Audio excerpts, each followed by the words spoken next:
La chronique bourse, la quotidienne Zone Bourse, Anthony Bondin.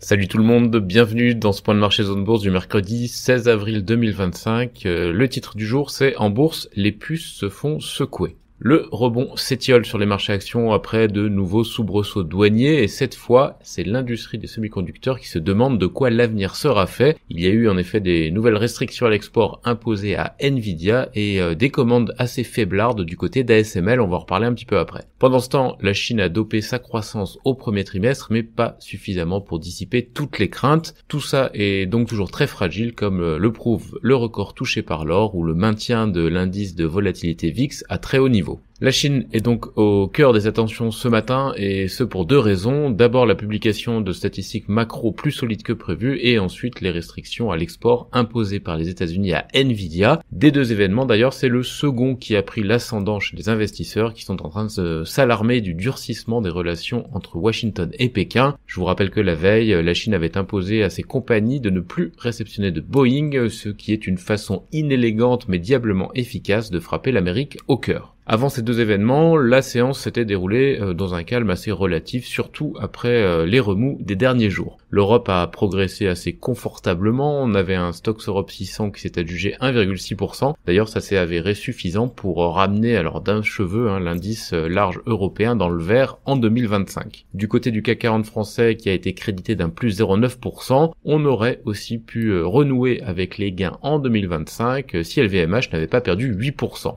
Le groupe de Bernard Arnault est vraiment dans le dur actuellement. Il a payé hier la publication de vente du premier trimestre en berne. Et pour ajouter l'injure à l'outrage, Hermès, dont le titre est resté stoïque malgré cette mauvaise nouvelle sectorielle, lui a volé la place de première capitalisation française. On est autour de 247 milliards d'euros. Et pour ajouter la vanille à l'injure à l'outrage, LVMH est repassé derrière Novo Nordisk à l'échelle européenne en termes de capitalisation et se retrouve même talonné par Nestlé et ASML. Enfin, ASML, on verra parce que vu la tête du titre ce matin, ça risque de coincer pour le groupe néerlandais. Bref, c'est vraiment une mauvaise passe pour notre nanar national qui a vu sa fortune fondre à mesure que l'action LVMH reculait. Côté États-Unis, avant l'épisode Nvidia qui s'est déroulé post-clôture, je vous le rappelle, le rebond s'est un peu essoufflé. Si le Nasdaq 100 est parvenu à glaner 0,2%, on était en baisse du côté du S&P 500, moins 0,2% et du Dow Jones, moins 0,4%. Le climat d'incertitude créé par les droits de douane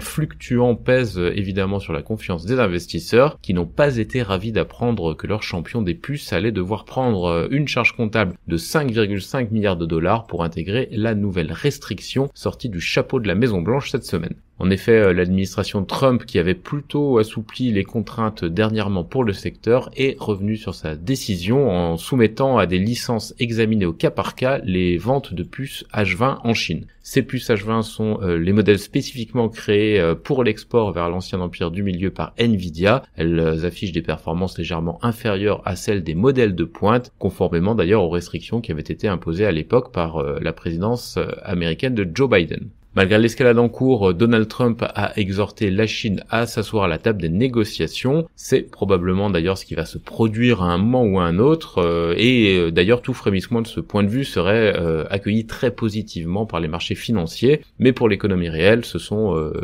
bien évidemment les évolutions concrètes sur les surtaxes et pas les éléments de langage qui vont importer. En d'autres termes, le temps joue toujours contre l'économie mondiale dans le contexte actuel. Et ça, j'en parlais un petit peu avant, ça n'empêche pas la Chine de dégainer d'excellentes performances au premier trimestre. La croissance du PIB chinois a atteint 5,4%. On est au-dessus de la prévision moyenne des économistes qui était autour de 5,2%. Les marchés qui sont un petit peu pervers en ont tiré deux enseignements. Primo, il y a probablement eu un effet accélérateur lié aux approvisionnements en urgence avant que les tarifs douaniers n'affluent. Et ça artificialise un petit peu la performance. Et secondo, cette robustesse éloigne le fantasme du grand plan de relance économique chinois. Ce dernier point d'ailleurs couplé aux annonces de Nvidia explique la baisse des places boursières chinoises ce matin. Dans l'actu du jour, il y a de nombreuses publications de résultats en Europe et aux États-Unis. Celles qui sont déjà tombées sont marquées par les références à l'incertitude liée à la guerre tarifaire, voire d'ailleurs déjà à la morsure qui est visible comme sur les commandes d'ASML. Ça va contribuer à mettre le secteur des puces en PLS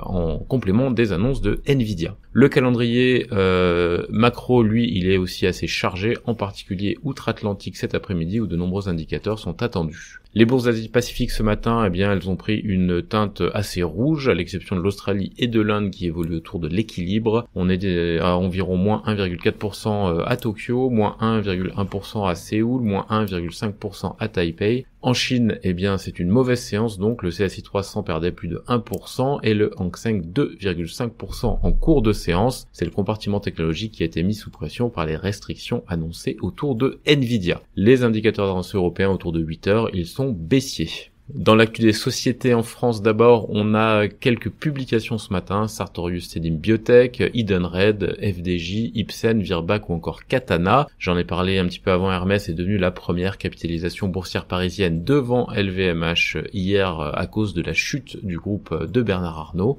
On a aussi appris que le tiers des actionnaires de Stellantis s'oppose à la politique de rémunération des dirigeants. Du côté de Vinci Airports, on a vu le trafic progresser de 6% au premier trimestre. Technip Energy a remporté un contrat d'ingénierie en Australie. GTT a reçu une nouvelle commande de Samsung Heavy Industry pour les réservoirs de 2 navires. On a aussi des actus du côté des mid-cap EPC Group, Arverne, Believe, Inat Pharma, DroneVolt ou Affluent Medical. Sur l'agenda des publications, en plus de celles que j'ai déjà citées, on a Covivio, ICAD, SideTrade, Thermador, Exail, GL Events, Smio, Lighton, etc.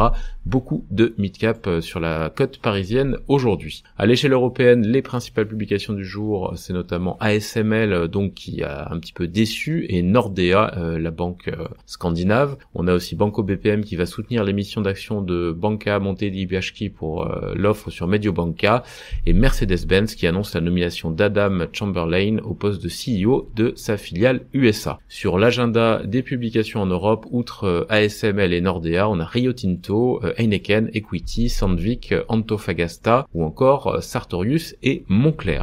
En Amérique du Nord, United Airlines gagnait 6% hors séance après ses trimestriels. À l'inverse, les chiffres de J.B. Hunt et de Omnicom ont été mal reçus. Les deux titres reculaient respectivement de 6 et 2,4% hier. Nvidia, j'en ai déjà parlé, a donc enregistré une charge de 5,5 milliards de dollars en raison des nouvelles restrictions à l'export des processeurs H20. Mark Zuckerberg a maintenu devant la justice américaine que Meta n'est pas un monopole. Les documents du procès montrent que le groupe a un temps songé à scinder Instagram pour éviter les foudres antitrust. Le fonds activiste Elliott prend une part de 1,5 milliard de dollars dans HP Enterprise. Ça a été annoncé en cours de séance hier. On a aussi appris qu'un actionnaire important de Harley-Davidson cherche à réorganiser le conseil d'administration selon le Wall Street Journal et à sortir le CEO actuel de son poste. Enfin, Figma a déposé un dossier confidentiel d'introduction aux États-Unis après l'échec de son rachat par Adobe. Sur l'agenda des publiés aux États-Unis, Abbott, Progressive Corp, Prologis, US Bank Corp, Travelers, Kinder Morgan ou encore CSX. Ailleurs dans le monde, Rio Tinto a fait état d'expéditions de minerais de fer